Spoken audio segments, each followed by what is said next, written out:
Canada's healthcare at a crossroads, defending universal healthcare in the era of creeping privatization. This event is bringing together members of our councils of women with other local, provincial, and national organizations that share our concerns, as well as many community activists, advocates, and interested individuals from across Canada. We're so pleased that you have taken the time to join us today in unity of purpose as we grapple with the ongoing challenges plaguing our health system. As we begin our meeting, I invite our board member from Vancouver, Chitra Kahar, to show our respect for Indigenous peoples and their contributions to the past and present of our beautiful country of Canada via our land acknowledgement. Chitra.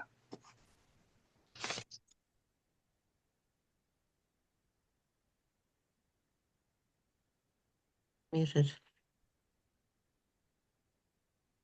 Chitra, are you still muted?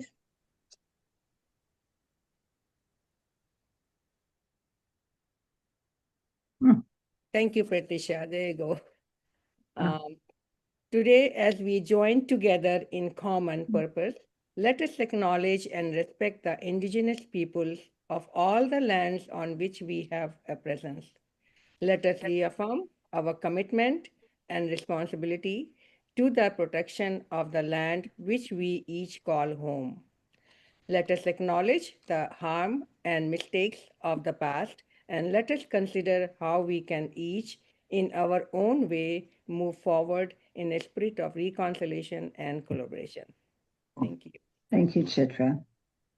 Let us continue our collective journey toward true reconciliation between Indigenous and non-Indigenous peoples in Canada by welcoming Beverly Boan, a status Cree Assiniboine Métis woman, to offer a prayer for unity, wisdom, and clarity as we embrace our work today. I'd like to tell you a little bit about Beverly. She's an activist, an advocate, a teacher, a leader, a role model, and a mentor in our community, whose roles include active involvement with the Council of Women, facilitating and hosting many traditional events, and founding Mothers on Trial right here in Prince Albert. Beverly was honored with a prior vote of thanks from the Governor General of Canada for her many years as a volunteer. She is currently putting her Bachelor of Social Work degree to good use as an instructor for the Saskatchewan Indian Institute of Technology. Welcome, Beverly. Thank you, Patricia. Geez, she makes me sound so important. Good morning to those of us in the West, and good afternoon to those of you in the East. I humbly come to you from Treaty 6 territory in the homeland of the Métis. I warmly extend my hand to all who are gathered here today. I pray to the Creator, the Pipe, Mother Earth, the grandmothers and grandfathers in the four directions. I pray for a good and positive outcome for this gathering today and the important information being shared and discussed regarding universal health care. I ask that all gathered here and all levels of government and people come together in a good way to ensure that the benefits that we have received from the implementation of universal health care continue on for generations to come, so that we can be a healthy community and be able to continue to thrive in a good way. I pray for blessings and good health mentally, physically, spiritually, and emotionally for all today, and that all our prayers be heard and answered. Om Atakuyasin, all my relations. Beverly, thank you. And Beverly, to honor your presence and your prayer, as you have requested, I have placed the traditional gift of tobacco on the east side of the largest evergreen tree by the missing and murdered Indigenous women's monument on the banks of the North Saskatchewan River here in Prince Albert. As you have shared, the east is the direction of new beginnings and vision. May it be so. Thank you so much. Last year, Alberta passed Bill 11 with the aim of reducing wait times by increasing the number of surgeries performed by incentivizing doctors to stay in the province. However, this bill's implications transcend provincial politics, as it is deemed by many to be a fundamental threat to the entire Canadian healthcare framework and a deliberate move to introduce market-driven US-style healthcare. This assertion has turned a provincial policy decision into a national test case, forcing other provinces and the federal government to confront whether one's province's modernization could unravel the mandate of the Canada Health Act that ensures a unified standard of care for all Canadians. No doubt the presentation will evoke many comments and questions as we listen and learn, so please put them in the chat box and they will be posed to our speakers following their presentations. Our board member from St. Catharines, Mary Potter, has the pleasure of introducing our speakers for this discussion. Mary. Thank you, Patricia. First of all, I will introduce Andrew Longhurst. Andrew is a senior researcher and political economist with a focus on health policy at the Canadian Centre for Policy Alternatives. He holds an MA from Simon Fraser University, where he is also a doctoral candidate. His work has been published in academic journals and by research institutes, including Canadian Journal on Aging, Political Geography, the CCPA, and the Parkland Institute. His commentaries appear regularly in news media across the country. And our next speaker, Dr. Jarol Boan, serves as the board of directors on the board of directors of the Canadian Doctors for Medicare, and she is currently a professor with the University of Saskatchewan. Dr. Boan has been featured on several television and radio programs for her insights on preventable chronic diseases and institutional racism. Through her personal story of learning about Indigenous perspectives on wellness and healing in Saskatchewan, she weaves in historical data on the devastating effects of colonialism. She has over 25 years of experience as a speaker in the healthcare field with a focus on advocacy, cultural diversity, and empowerment, and is also a skilled educator, writer, and consultant. And finally, I will introduce Garth Matiri, who has agreed to be our moderator for today's presentation. Mr. Matiri began his career in radio in 1982 in Saskatchewan and began working for the CBC in 1988. He has covered general news, politics, and the Indigenous beat. Then in 2008, he took over hosting Saskatchewan's noon-hour phone-in show called Blue Sky. He stayed there for 15 years, retiring in 2023. Thank you, Garth, for agreeing to moderate our webinar today, and I hand it over to you. Thank you very much.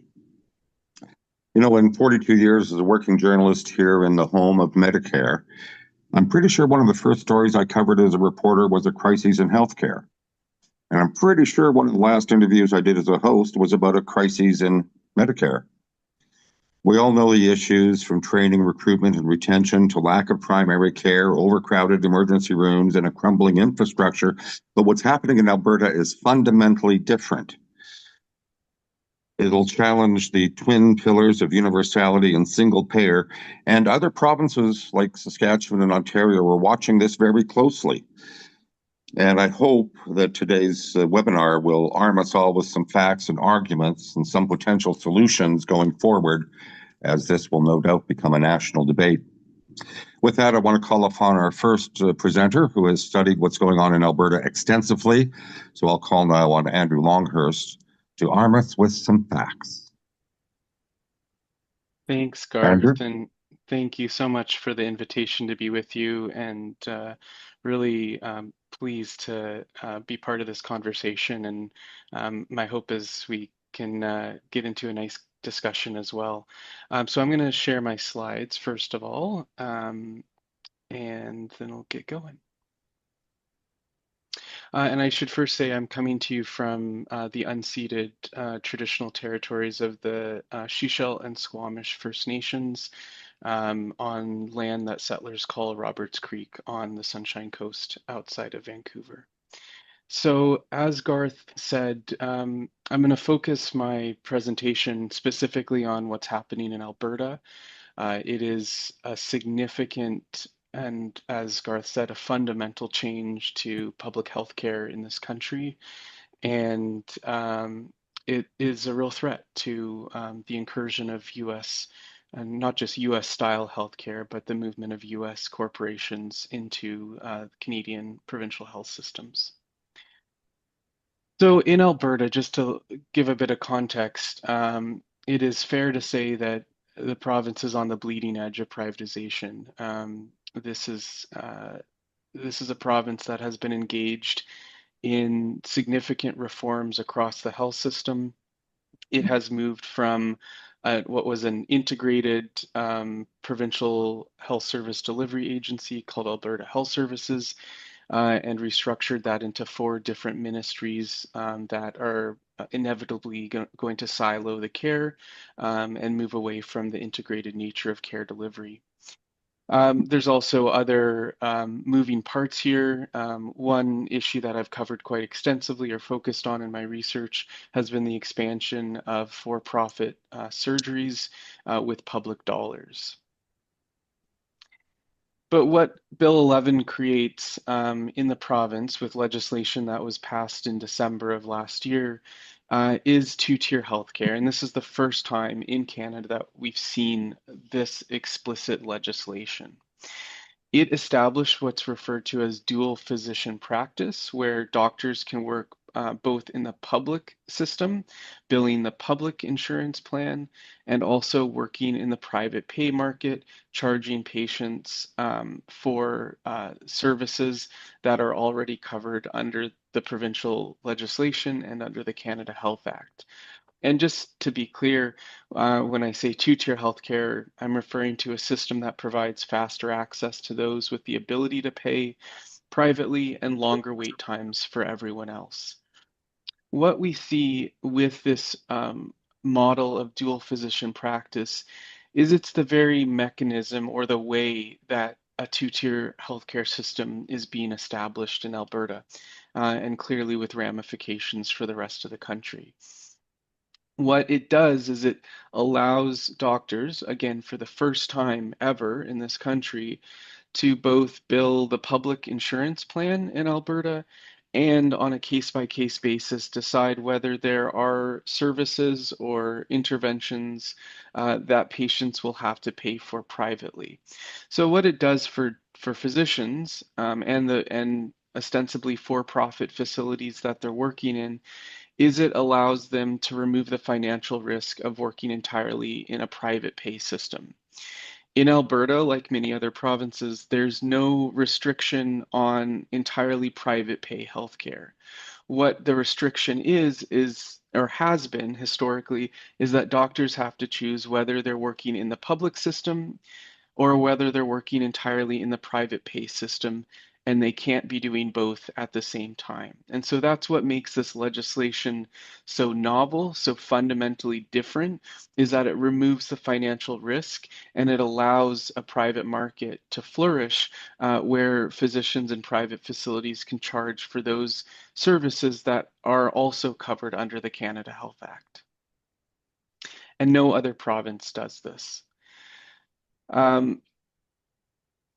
What we have seen across the country, and this is a bit of a summary of what I've already mentioned, legislation across the country in each province has intended to keep the public system, a single payer system, intact. And it does that by, like I said, requiring physicians to choose whether they're in the public plan or whether they're not. And for many years up until now, there's virtually been no market for doctors to work entirely on a private pay basis, which is why we have a public system, because it maintains the integrity of that publicly funded system. What we do see in two-tier systems where you have insurance that covers services that are already publicly insured or publicly covered, is we see longer wait times. So one of the key arguments from the Alberta government has been that this plan to establish dual physician practice, which creates two-tier healthcare, is going to reduce wait times. But when you create two systems, you haven't duplicated the workers or cloned the workers needed to deliver the care in the private pay market. You're relying on the same workforce. And a research colleague, Dr. Braden Manns at the University of Calgary, has a very useful way of talking about this phenomenon rather than duplicating the workforce, if a patient is going to have their surgery on a private pay basis, they don't, by simply paying for it privately, they don't duplicate the workforce. They simply take their surgical team from the public system with them. So you're seeing the same workforce shifting into a parallel private pay sector. And the result is that wait times in the public system get longer because those surgeons, those nurses, those technologists, the staff required to deliver surgeries and other care are not going to magically be duplicated. It's the same workforce simply moving into the private pay system. And when you think about it, the very premise of having a two-tier system and a market for this model of private pay care depends on long public wait times. So one of the arguments from the provincial government in Alberta has been that this is a way to address long wait times and will reduce wait times in the public system. But there's no business case for private payment if you have short public wait times. And the corollary to that is there's no incentive to reduce public wait times when you have a private pay market, because that private pay market demands long public wait times where people are frustrated and they seek out private care. So this is just the point that I want to underscore here is it's not a strategy to reduce wait times for everyone, because if that were to be the case, there would be no market for private pay care. And I should say, it's also creates a perverse incentives for physicians and surgeons and the for-profit facilities they may work in to make their public wait list longer. So if they're working in both a publicly funded tier and a private pay tier, there's a perverse incentive for them to increase or pad their wait lists on the public side in order to drum up business on the private pay side. But perhaps what is most alarming about these developments in Alberta is that not only it creates a private pay market, but it creates Canada's first private health insurance market for medically necessary hospital and doctor services that are already covered under the Canada Health Act.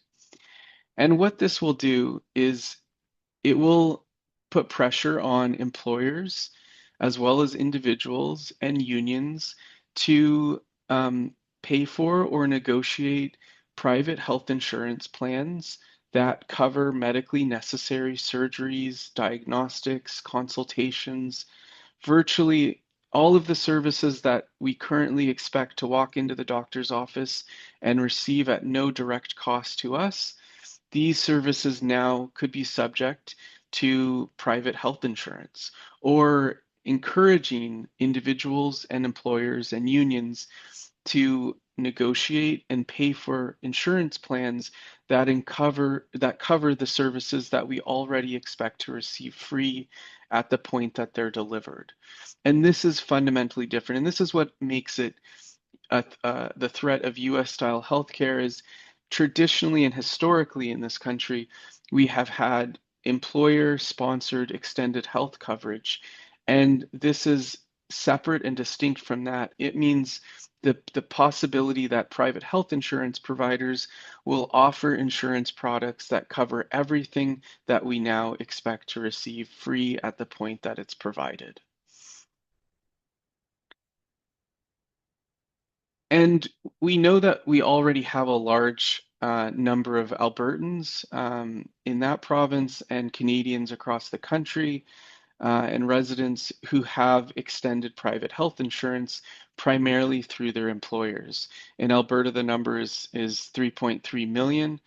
So it's, I think that's about 2/3 of the population of Alberta already have private health insurance, but this is just extended health insurance for what's not covered under the Canada Health Act.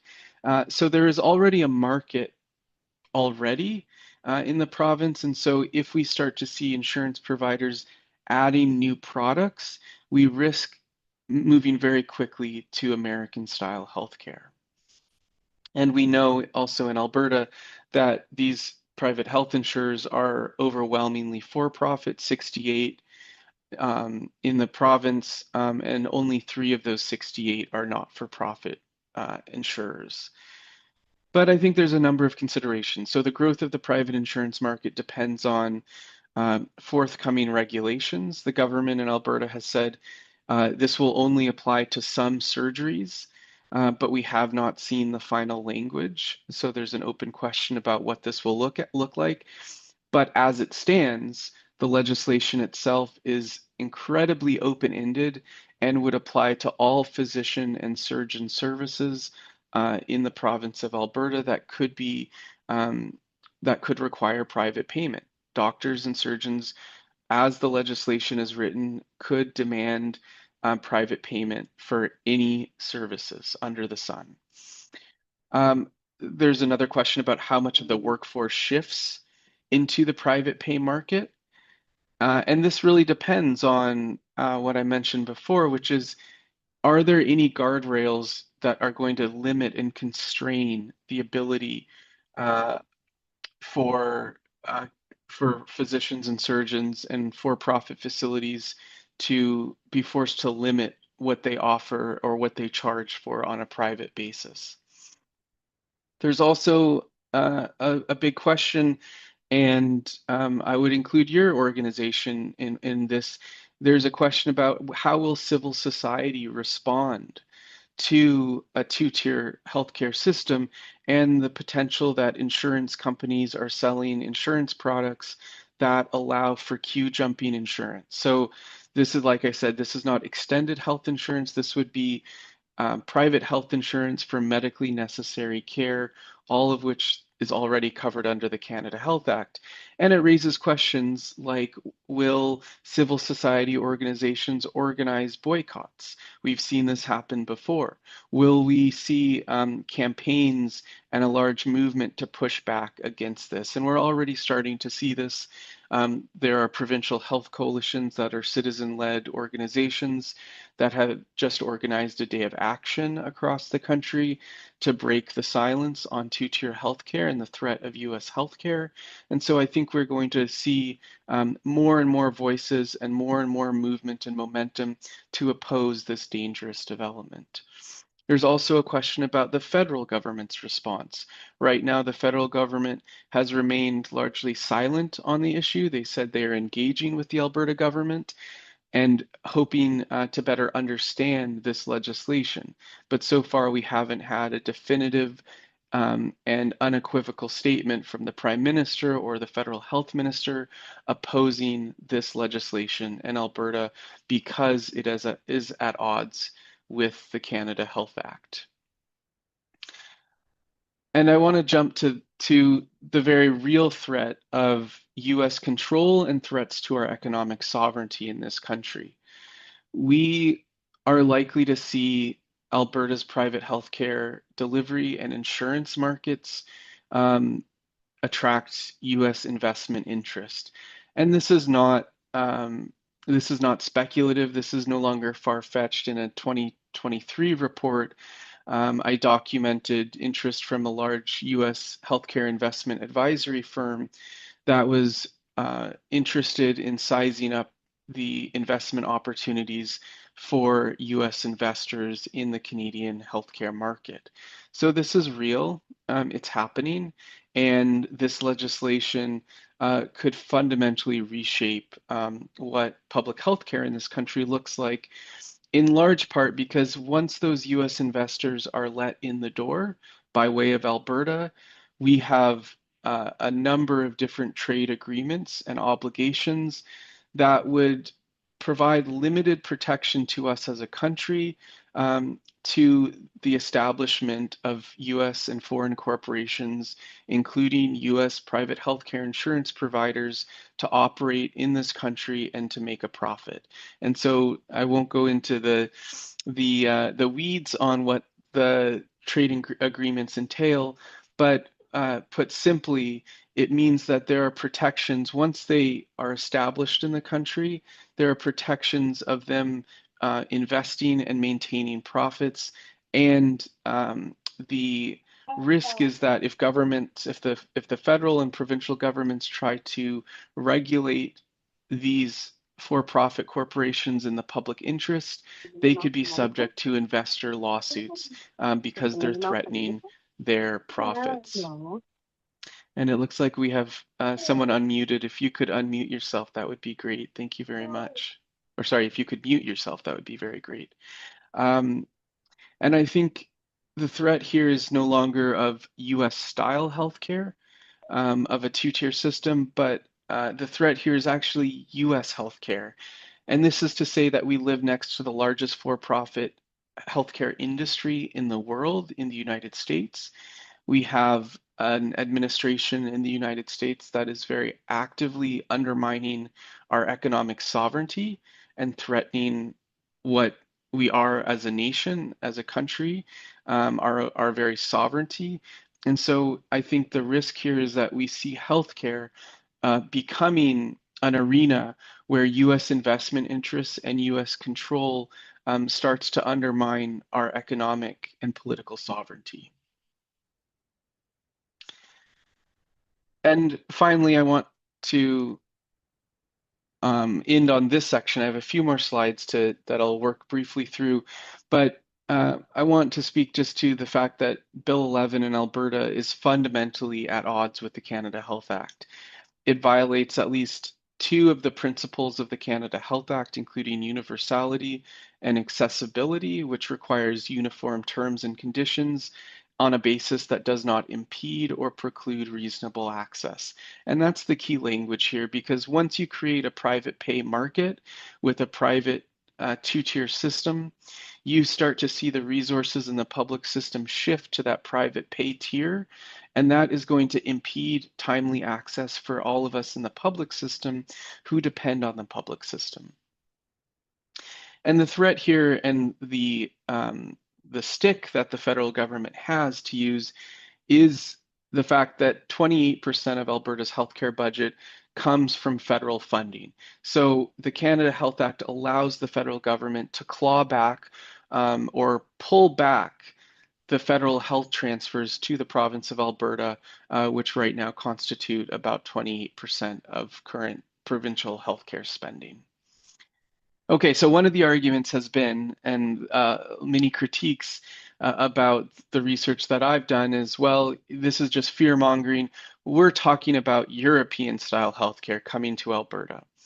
And I want to unequivocally say this is not European style healthcare. First of all, there are many different countries in Europe with very distinct health systems. And so to say European with kind of one broad brushstroke is also quite disingenuous to what is a fairly complex discussion about international healthcare and health system comparisons.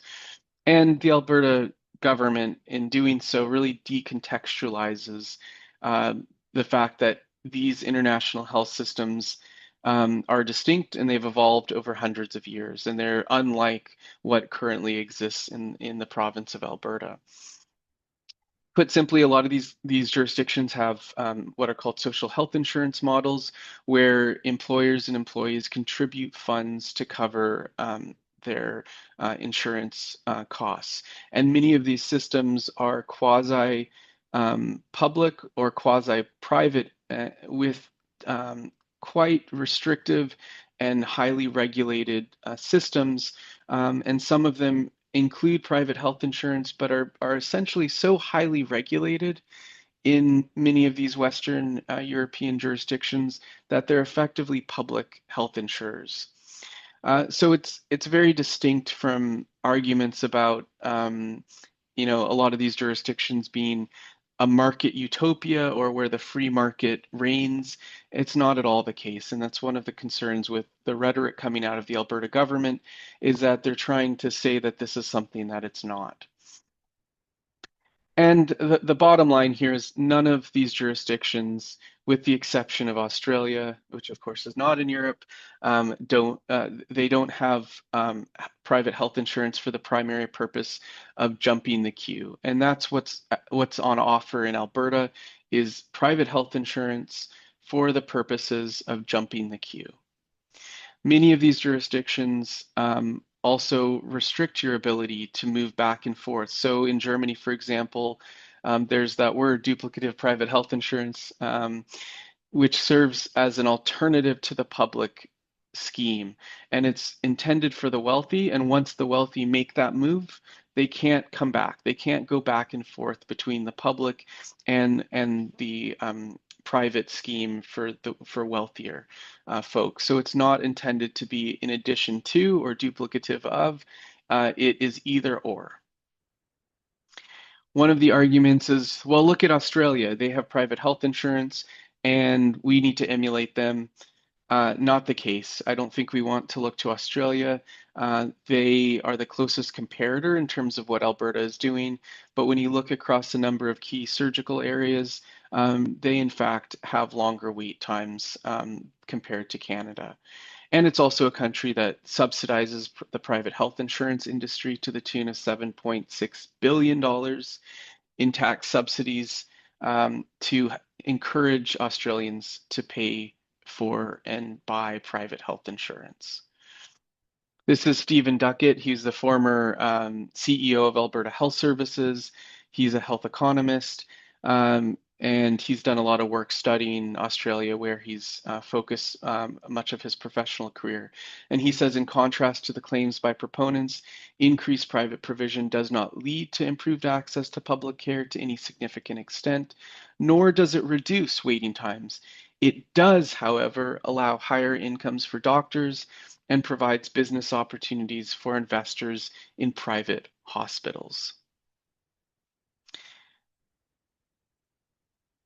And I just want to conclude on a few points because I know I'm beyond my time, but we know that public wait times do remain a challenge in systems with dual physician practice.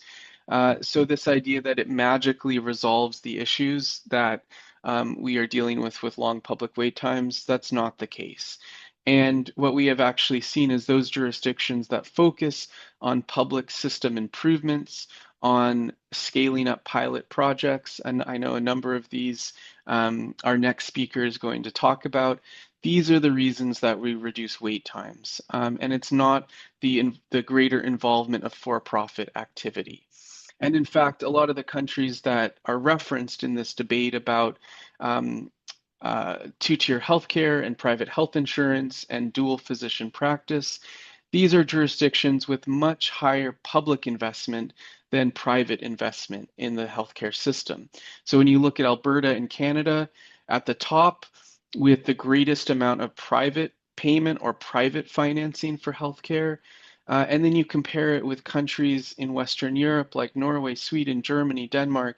These are countries that have much greater public investment or public financing of healthcare, and they have much deeper coverage, things like long-term care, eye care, dental care, pharmacare. These are overwhelmingly covered on a public basis and not reliant on a private pay market. So just to offer some concluding thoughts, Bill 11 is the greatest threat to Canadian Medicare since its inception. Dual physician practice, these specific sections have not yet been brought into force in the province of Alberta. We're awaiting that to happen, but already we're seeing communication from an ophthalmologist's office, for example, an eye care center offering people to jump the queue if they're willing to pay. So it's already happening. And there are trade risks associated with seeing foreign and US corporations invest in the Alberta market and then by extension across the country. Where is the federal government in all of this? And this is something that we continue, those of us that are actively involved in research and advocacy, we keep asking, where is the federal government? We need them to take a strong position to uphold Canadian Medicare. And I think it's so important, and these conversations that we're having today are about building power, building understanding, and shared purpose to fight for public health care based on universal access and the principle of social solidarity. And so I just want to conclude by saying if you support or would like to support independent research and analysis, the Canadian Centre for Policy Alternatives is a registered charity. All tax donations are tax deductible. Please consider making a donation to support this important work. We only are able to do it with the support of many individual donors. And with that, I'll pass it over and really appreciate your interest and look forward to your questions. Back over to you, Garth. Thank you. Right, thank you very much, Andrew. Just a couple of questions. Now, you talked about the potential incursion of U.S. healthcare corporations and insurance corporations into the Canadian market, and we know that we have some pretty crucial trade talks with the United States coming up this summer. Given the attitude of the current American administration, how imminent do you think that potential is for American involvement in our healthcare system? Yeah, it's a great question. And in fact, the Canada, US, Mexico agreement negotiations or CUSMA negotiations are already underway. I think so far we haven't. So historically, under NAFTA and under CUSMA, there's been an exemption for services, social healthcare and social services and programs that are provided with stated public objectives, public interest objectives. And that carve out has traditionally meant that we have not been subject to the same requirements or terms that other sectors have been subject to in terms of free trade. So it is to say that there have been partial exemptions historically.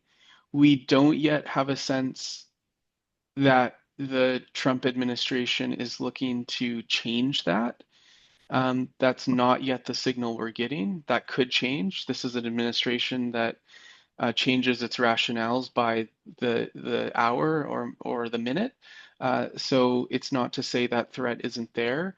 But what I would say is perhaps some of the greater concerns are through some of our bilateral and other free trade agreements that provide investor state dispute settlement mechanisms. It's a long word, but what that means is the ability for investors, once established and invested in this country, if they are covered under those agreements, like the Trans-Pacific Partnership, which includes Australia, for example. So if you had an Australian firm here, potentially, and their profits were threatened by regulation in a province or by actions by the federal government, that corporation could sue the province or the federal government for lost profits. So I think some of the concerns are not necessarily related to CUSMA or our negotiations with the United States at this moment. So again, this could change by the day or by the minute or by the second. But I would say a lot of our existing trade agreements provide those investor protections that allow for them to sue governments, which would really, the effect is that it discourages them, those governments, from regulating in the public interest. Sorry, that's a long-winded answer. It's a big issue, but I also have a recent analysis with our trade specialist at the CCPA up on this very issue around public healthcare and trade agreements at policyalternatives.ca. So I would encourage you to check that out. Andrew, you spoke to the silence so far from the federal government to Bill 11. And I'm just, put on your hat as a political analyst for a few minutes. And given the current political state in Alberta under Danielle Smith, what do you think the chances are that the federal government would invoke the Canada Health Act, or even more unlikely, disallowance? I am an optimist, and I think the federal government is going to step in. So far, it's interesting. I was at the National Day of Action event in Vancouver, speaking, and it was outside of MP Hetty Fry's office. who's also she's a physician by training, and MP Fry has been, I think, one of the longest serving, or the longest serving female MP in Canada. And she spoke out against Bill 11. She said that it was contrary to the Canada Health Act. So we are starting to hear from those within the Liberal caucus that they are very concerned about Bill 11 and developments in Alberta. I think, as you mentioned, I think the federal government and the Prime Minister probably especially are reticent to create something that could be used as another, provide Premier Danielle Smith with another avenue to have a fight with Ottawa. But I do think the federal government will stand up and will find its voice. And I think, importantly, we have to make noise to encourage them to find their voice and stand up for, I think, something that is one of the most Canadian things in this country, public Medicare. Yeah, we have a question from our participant here. Alberta, on many fronts, Alberta is working toward a similar relationship with the government of Canada as Quebec has now. Can you touch upon the healthcare system in Quebec and how it differs from the rest of the country? Yeah, so in Quebec, they're based on a court decision called Shaoli. There was a carve out for certain procedures, hips, knees, cataracts, if I'm getting that correct, I believe I am, that were allowed to, yes, that were allowed to be provided on a private pay basis, excuse me, should wait times in the public system be too long. So it was a very narrow, a relatively narrow exemption for what could be allowed to be subject to a private tier. And it hasn't really allowed for a full-blown private health insurance market because the opportunities for a market are just so limited. So it's not to say that couldn't change, especially with developments in Alberta. It's also the case in Quebec that you have already had a large number of surgeons and physicians in the province that have left the public system entirely. And this is an issue that Quebec has been grappling with. So there has already been a private pay market for those that have opted out entirely of the public system.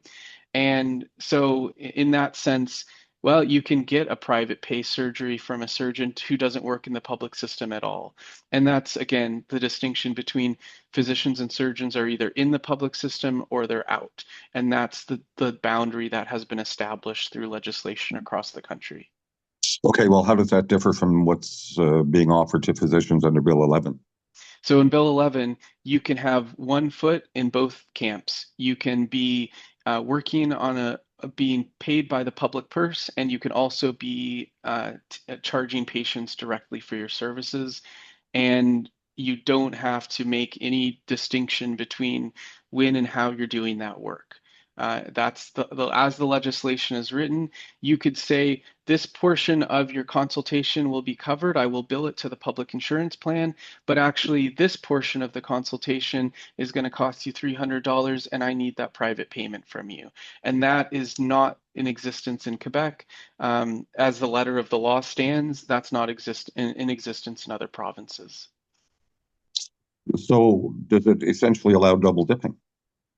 Absolutely. I mean, the provincial legislation is written in a way that says that there should not be overlapping billing for the same thing. So, but there is a very blurry boundary between if you say this portion of the consultation or the intervention is going to be requiring private payment and this portion is not. It's, this is a really blurry area, and you're not going to have an army of folks enforcing this. I think the reality, this is coming from a government that says that they don't like bureaucracy, they want to cut bureaucratic waste. To effectively enforce and regulate what's being established in Quebec, or sorry, in Alberta, would require an army of regulators to regulate this appropriately. And I don't see that happening. I don't see that happening at all. All right. Thank you very much, Andrew. Thank you very much, Andrew. Thanks so much, Garth. Okay. Now, opposing Bill 11 alone is just not enough. We need to offer solutions, alternatives. And to address some of those solutions, among other things, we're joined now by Dr. Jarol Boan. And Dr. Boan, I'll call on you. Thank you very much for inviting me to this important seminar. I may have to shorten my talk given the time, so I might just run through things very quickly. Let me share my screen and get started here. I'm going to talk about how we fund and deliver healthcare and provide some examples of publicly financed solutions from across the country that improve access to care. The frustration with access to healthcare is at an all-time high in Canada, and hopefully these solutions will give you some hope. No. There are two arguments that I commonly hear about allowing dual insurance programs, often called privatization. The first is that healthcare in Canada is underfunded. And the second is you can't increase the public funding because Canadians are already taxed to the limit. I'm not a healthcare economist or a chartered accountant, so I'm not qualified to address the taxation system. But as a simple physician, when I hear people complain about taxation, I think of Finland. In 2025, Finland was named the happiest place to live in the world. The progressive tax system in Finland is income-based, and the highest tax rate is 52%. Canada placed 18th on the World Happiness Scale. To understand the Canadian healthcare system, we need some definitions. I'm very quickly going to talk about delivery and pillars, delivery and financing. We often hear people talk about problems of privatization, but the real issue is not privatization, but rather profitization. Physician care in Canada is mostly privately delivered, by which I mean it's delivered by physicians working in private practices that they own. In terms of hospital care, some hospitals are owned and operated by the regional health authorities or provincial health agencies, and some are run by independent not-profit corporations. Canada has no for-profit general hospitals. Beyond physicians' offices and hospitals, we also have some private for-profit investor-owned surgical facilities in Canada. And these are of increasing concern because they have a fiduciary obligation to earn profit for their shareholders. This means that when the services provided in these facilities are publicly funded, some of our tax dollars are actually going to private shareholders. Now let's talk about pillar number 2, who pays? In Canada, as we have seen, 70% of healthcare costs are publicly funded through a shared contribution from the federal government and provincial governments. 30% of care is not provided by physicians in hospitals, and that includes prescription drug care, physical therapy, massage therapy, and other non-physician services. Supplementary insurance examples are named Blue Cross, Sun Life, Canada Life. For medically necessary hospital and physician services, we don't allow private out-of-pocket payment or private dual insurance. But as Andrew has shown, Alberta's new law, if allowed to be implemented, would threaten equitable access to care, allowing private dual insurance, including insurance provided by employer-sponsored insurance plans, to cover services provided in what Alberta is calling flexibly enrolled physicians. This is a big problem and would forever change Medicare in Canada. We hope Health Canada steps up to this Let's take a moment to remember the history of Medicare. There are two important dates to remember. One is 1962, when Medicare was implemented in Saskatchewan and the doctors went on strike. The result of this doctor strike was that doctors demanded that they remain independent of the government, meaning not employees, and are able to bill on a fee-for-service basis.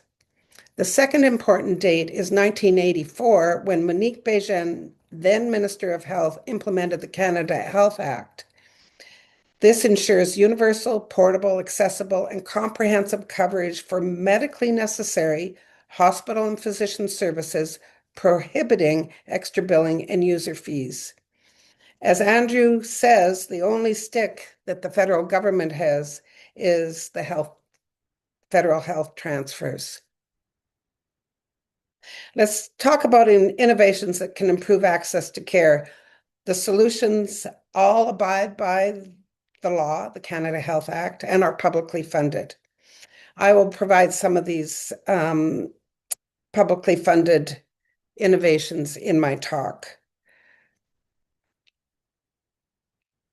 Emergency room wait times is definitely a difficult problem. We here in Saskatchewan looked at the hospitals and services that went on bypass. In other words, they were overwhelmed and their services were not available and patients had to be turned away or transferred. As you can see, closing of the emergency rooms accounted for 43% of the disruptions, and basic X-ray and labs accounted for 30%. In a recent study by the Canadian Institute of Health Information, those that were most likely to use the emergency room for primary care were young people who lived in rural and remote areas and people not having access to a primary care physician. Across Canada, almost every province has a virtual ER program to allow rural hospitals to keep their emergency rooms open.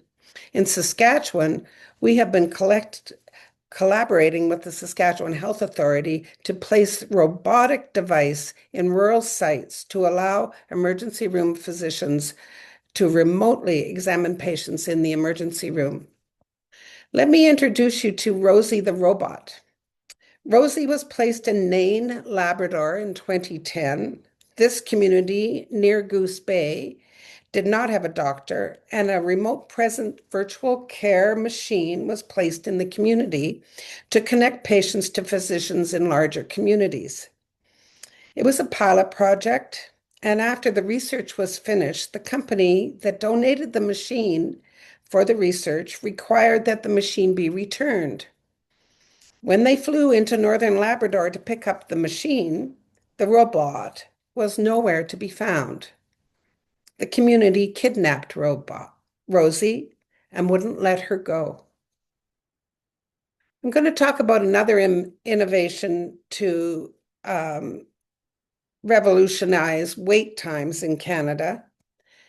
And I'm going to put on yes, it should work. Dr. Luke Napier has been a psychiatrist for more than 3 decades. I focus on veterans care, so it's really my honor working with veterans. Napier and 2 of his colleagues spent years developing strategies to speed up medical referrals and minimize wait times. We tried to come up with a way to more efficiently support primary care providers that are seeing patients. Virtual Hallway is designed to fast-track the process for patients to see a specialist. And is she still having some symptoms of depression at this point?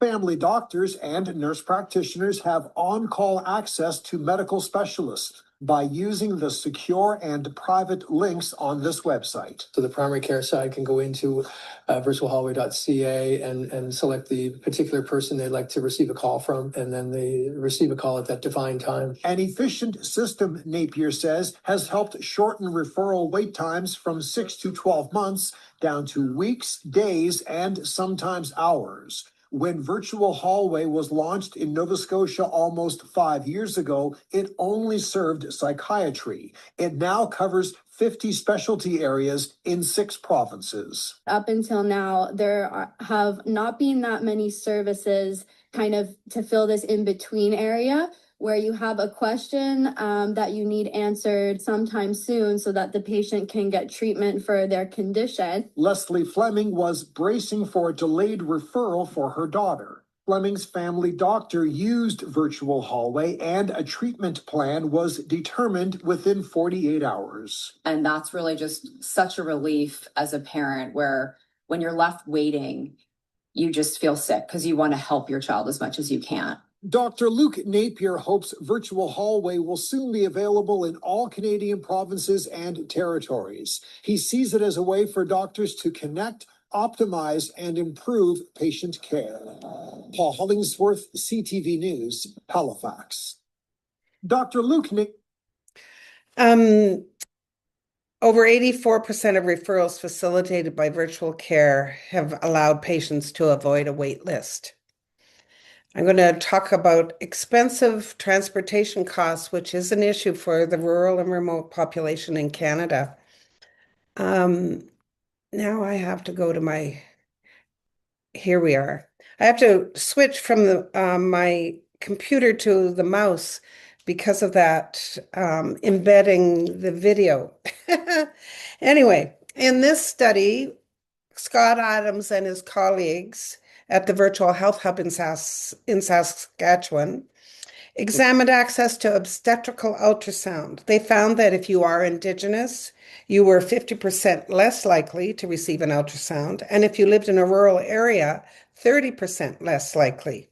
From these data, they placed a rural robotic ultrasound arm in several communities in Saskatchewan. This map shows the communities. Here is the health assistant placing the ultrasound on, and here in Saskatoon is the MRT, the ultrasound technician actually using the arm, transmitting the images to the radiologist so that the patient can get care and not have to travel. In another study, Dr. Tanya Holt, a pediatric intensive care doctor in Saskatoon, wondered if you could save costs by placing a remote present virtual care device like a newer version of Rosie in a nurse-run health center in a community in northern Saskatchewan. The results were astounding. Here's Dr. Holt in Saskatoon, and here is the baby that she's examining in the home community. I'm going to show you the results. Only 37% of patients requiring transfer to the tertiary care center in Saskatoon were actually moved. The remainder were able to stay in their own home community. The control group all transferred and stayed in hospital approximately 5 days. These two groups had equal assessment scores. When we looked at the costs, the savings over a 13-month period were $360,000. And that did not include family travel, accommodations, meals, and childcare. This small study that we could be saving money in our healthcare system if we access appropriate care. The next slide shows the remote devices that we have placed in various communities in Saskatchewan. Remote patient devices are multiple and include cardiac monitoring, glucose, diabetes care, seizure control, stroke and rehab monitoring, and many other devices. This Toronto-based study is one example of the type of innovation that combines individualized patient care with computerized feedback.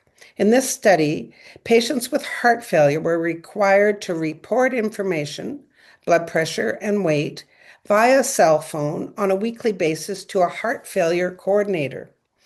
A carefully designed AI algorithm provided them with the feedback that managed their medications. Results from this study showed a 50% reduction in the hospitalization rate.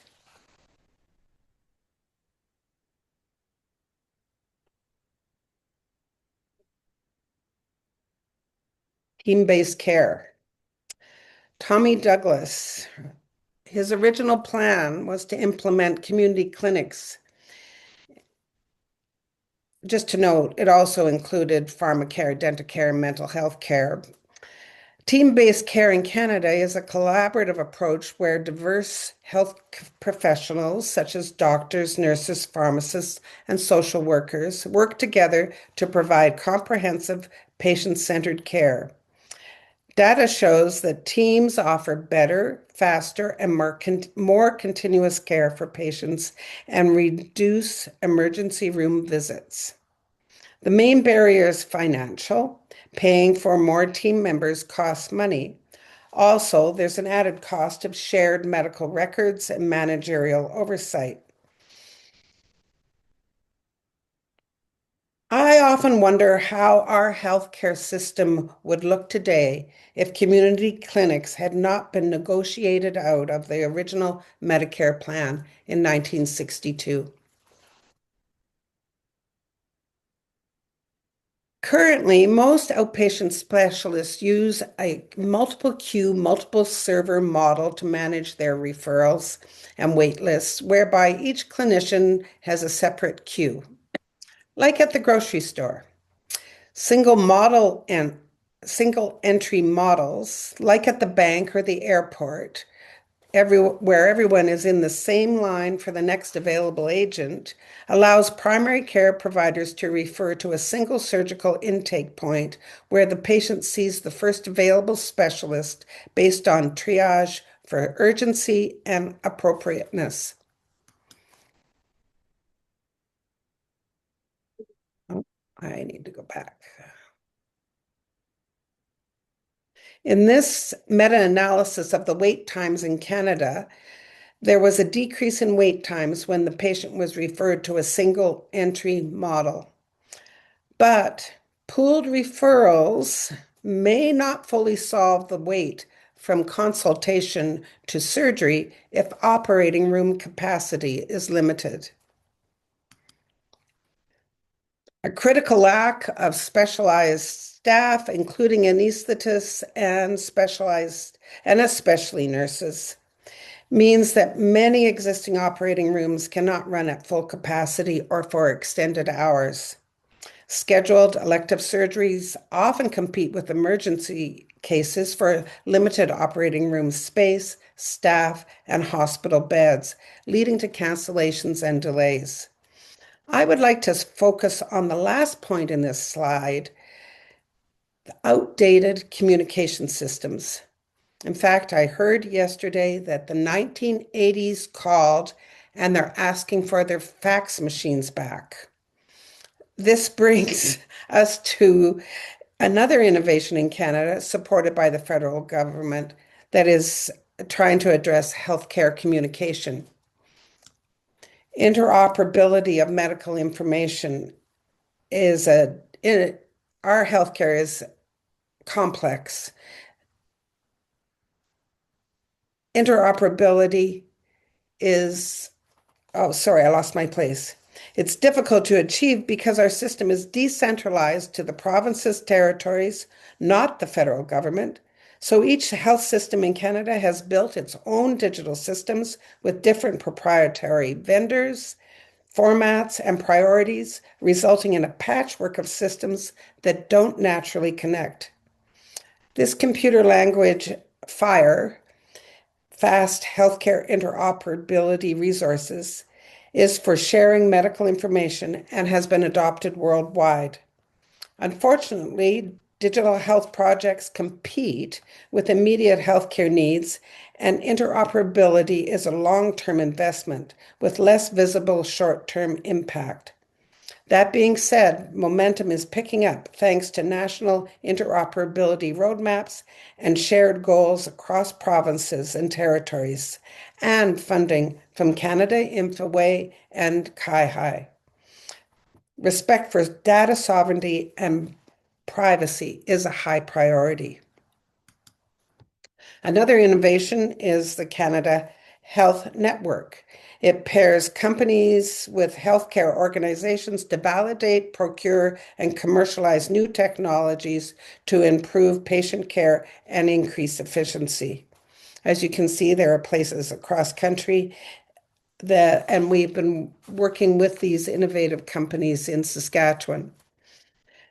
The federal government funding supports scaling up Canadian health technology, creating jobs, and improving the efficiency of our healthcare system. If you are a healthcare provider on this webcast, I urge you to become involved in your local innovation or digital health committees. The healthcare of the future involves a hybrid model of care with in-person care combined with innovations. Before closing, I would like to briefly address access to healthcare resources and physician payment models. This slide from CIHI 2024 shows that the number of physicians increased in Canada by 2.2%. 93% of them are urban, but as you can see, 2.2% increase in physicians. In that same time period, the total gross payment to physicians increased by 6.5%. Fewer physicians are entering family practice, especially traditional family practice that offers longitudinal comprehensive care. Data from the UK has shown that physicians who work in systems that allow private dual payments have an incentive to keep the wait lists long in the public pay system, since their income is directly linked to the more lucrative private pay system. This slide outlines the traditional views of solutions to the provider shortage, including interprovincial mobility to allow doctors to work anywhere in Canada, speeding up licensure for international medical graduates, using more physician equivalent providers, decreasing paperwork, and improving work-life balance. These are all worthy approaches, but perhaps the real answer is about our own societal views of wealth. Status in our present value system is often determined by money. One of the costs to our system is the amount spent to train a physician. The average medical student debt is about $300,000, resulting in many physicians choosing higher paying specialties to pay off the debt. But I still believe that a career in medicine should be a vocation, rooted in a deep sense of purpose to serve others, improve patient lives, and uphold altruistic values.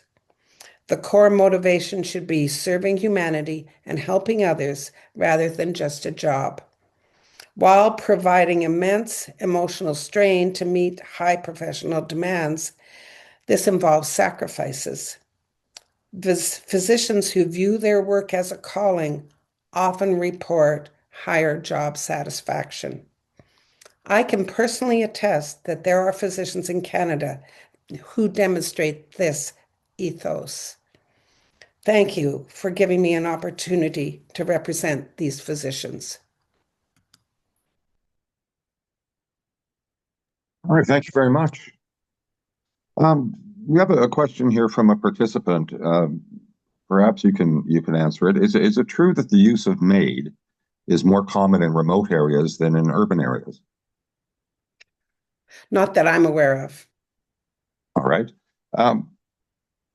Now, not necessarily the initiatives you've been talking about, Dr. Boan, but quite often we've seen top-down initiatives cost a lot of money and accomplish very little. We had the lean fiasco here in Saskatchewan, for instance.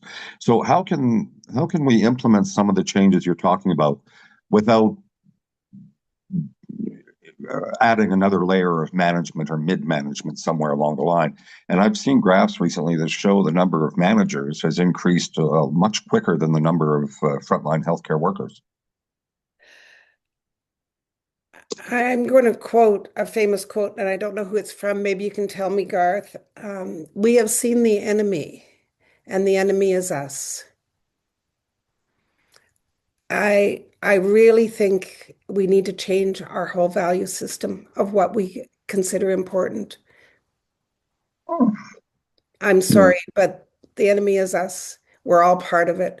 And until we band together and look at the way what we are valuing in our lives, we can say we'll recruit or interview for different types of physicians to go into medicine. But if you're still giving them a debt to pay off when they finish medical school, we're not going to increase. We're going to put people in positions where they want to earn more money. So we really have to change the values. And that involves on multiple different levels, from climate change to affordability of housing. Right. What part, if any, does the International Hospital Federation play in helping countries deal with their health systems? What was the question? What part, if any, does the International Hospital Federation play in helping countries deal with health systems? Andrew, do you want to help with this? Do you have any? Unfortunately, global health systems is not my area of expertise. So I'm gonna decline the question too. I'm Fair not enough. really declining. I just wanted to give you a chance to answer because I thought you presented a lot of really interesting information from other countries. But I think the data that's collected through the multiple studies that we have access to have been very helpful for looking at different models and the way they work. And I think it's Taiwan that went around the world, or was it Korea? Andrew, help me on this. Went around the world and they looked at each system and what were the good things in each system, and they went back and built the system that works for them. And it doesn't include dual insurance payment systems. Just as an aside here, we have someone asking, may we have the slides? I'm not sure who deals with that. I'm okay with the slides being shared. Okay. Garth, with the recording, the slides will be there, so they will be available on the recording. So I think, when I see that our time is really going by, so perhaps we'll now invite our board member from Ottawa, Sheila Pepper, to formally thank our guest today. Sheila.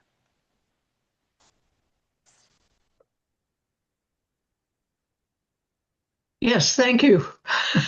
Thank you both. It's just incredible, all three of you, for clarifying so well what the situation is. It's so difficult for many of us, difficulty in getting specialist appointments way into the future, and having the alternative situations is a mixed blessing. Going to the private system, of course, is decimating the public system, but some of us need to do that. But we do support the public system. Hetty Fry, of course, is in my area here in BC, and we had a great march, if you will, and a meeting with her just earlier this week to support the public system, and she came out and did so, as you see. It's such a difficult situation in Alberta, which may threaten the rest of the country, but we hope not. It's certainly an interesting alternative to have the robots, and that will solve a number of the problems in the rural areas. And thank you so much, all of you. It's very interesting. We certainly hope to have the slide situation, because I was taking notes madly, but certainly didn't get all of the detail. And it's so important what you've both said about the threats and the opportunities, and the ways that we can move in the future, immediately and long term. And I'm sure Patricia would like to say some more too. Thank you both very much. And thank you, Sheila. Coordinating us all.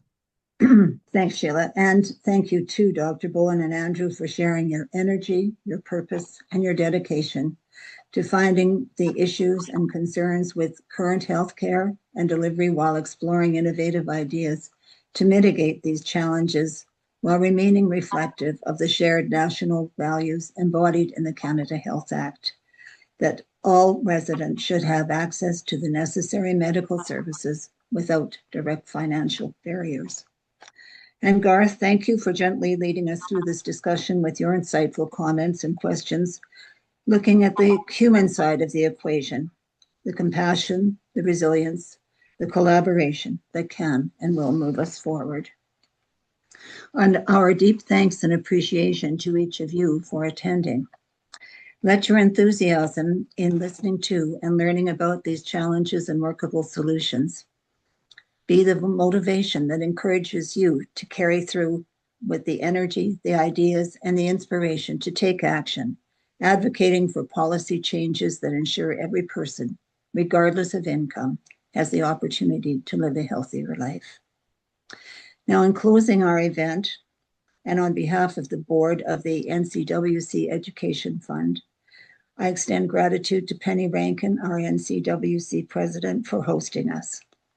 The recording of this meeting will be available on the NCWC website by the end of the week, and that's ncwcanada.ca. While you're on our website, please take a moment to check out our open letter regarding the implementation of national enforceable drinking water regulations, so that we can all continue to safeguard the health, environment, and future for all of Canada. Thank you, and until we meet again, be kind and gentle with yourselves as you care for others. Thanks for attending. Thank you. Take care, everyone.